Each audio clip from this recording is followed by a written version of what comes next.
is this HBO's big love that started in 2006 and ended in 2011? Resemble this, the TLC show Sister Wives, which started in 2010. Long story short, art imitating life. You want the longer story, then stay for the whole video where love should be multiplied, not divided. Start with Bill. He is the patriarch, the priest holder, the one who runs the show, and his character is based on an amalgam of a ton of different polygamous men because this stuff isn't exactly uncommon. A lot of the things that you even saw on this show or that you saw on Sister Wives or that you hear on the news. So he's basically an amalgam of a bunch of dudes you probably don't want to hang out with. If you Google who this is based on, the family that's going to pop up are the Dargers, which were on Sister Wives with one of their most famous moments. Let me just show you that real quick so you know exactly who this guy is. We haven't always been so supportive of women's rights. We haven't always been so supportive of black rights, of gay rights, of minority rights, of Hispanic and immigrant rights. And partly because we're so conservative as a community and cultures, and partly because we were really afraid and we thought we can't really expand. But I think we need to be inclusive. We need to acknowledge that people can disagree with us and still support us on our liberties, and we can disagree with other communities and stand for their liberty. In classic fashion, Joe basically said on Sister Wives on a broadcast show is we care about other people's human rights now because we feel as though ours are being violated. However, the things that they compare to their journey to legalize polygamy and all of this stuff are not comparable. They've made choices. Some of the other things are not a choice. It's a very interesting thing. But this was during their big battle against they should have these rights, they should have that, whatever. But I'm getting ahead of myself because realistically, we're talking about their ideology circa 2004, 2005, 2006. When the show comes out, because there are some similarities, they decide that the show is actually about them. That tracks anyway. But the reason Big Love is as accurate as it is in certain things is because they did do their research and spoke to a lot of people. However, only read one article about the Dargers, but the Dargers really took that as a this song is about me moment because the producers did say we read one article about that family, but they noticed some similarities and decided the whole show was about them, even though it's clearly about several different groups. But basically there's a part where Barb, the first wife, we're going to talk about her in a minute, is going to get an award. They find out that she is a polygamist and she can't get the award and she is asked to withdraw, which did happen to the Darger family. Amongst many, many, many, many other people, these stories are not unique. A really important dynamic I don't think I really pushed forward is this show is about a lot of different groups. The Dargers are actually not FLDS, they're AUB, which is the Apostolic United Brethren, and that is the same group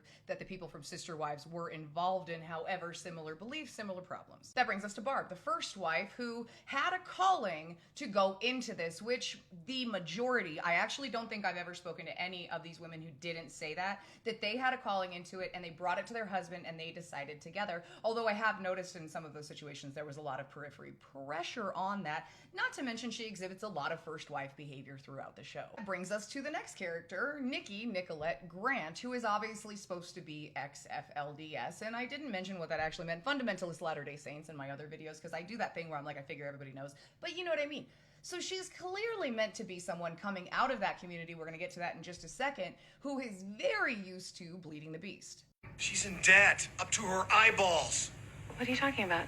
She owes almost 60 grand. Nikki gets herself in about 60 grand worth of debt, and when she calls her mom down in Juniper Creek, Short Creek, she says, oh my God, I'm in so much debt. And the mom responds, so are all of us. This is a thing because bleeding the beast is basically taking out a ton of credit cards, charging them to the max, and then filing bankruptcy because they believe that this is the system that they need to take stuff from because it is taken from them. Now, that's a much more complicated concept than all that. If you'd like a video on that, it's not just credit cards. Like dads don't go on birth certificates, so certain social programs are easier to take advantage of. Stuff like that. It's a whole thing. Allegedly, bleeding the beast was also something the Sister Wives were engaged in. If you look at their records, it does seem like that. 3 bankruptcies before the show, lots of stuff like that. Cody was only on 1 though because the others were filed as single women. It's a whole thing, right? But it's debatable. You can argue with me, whatever.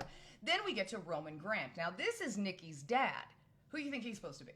Rulon Jeffs, Warren Jeffs' father, is who that character is based on, of course with some artistic liberties, because in life, Rulon never had to pay for his crimes. His son, Albie Grant, I think you can guess. You guess, right? Albie is supposed to be Warren and an amalgam, because you gotta remember, these like next in line for the profits get away with everything Warren did. The community knew what kind of person he was from when he was a kid, because he was always committing that sort of stuff, but he was the next in line, his mother's favorite, and the future prophet, so everyone covered for him. And the town that they live in, Juniper Creek, that's really not that far off, is Short Creek, which is actually Hilldale, Utah, and Colorado City, Arizona. Now, I chose this picture because I wanted to show you guys how much things are changing out there.